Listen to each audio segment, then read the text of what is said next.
My car got flooded, and I happens to be one of the cars that had gotten flooded in the rain.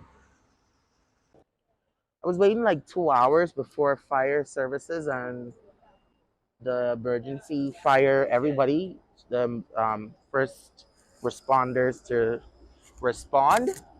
And it happens very jiffly. They got everybody out.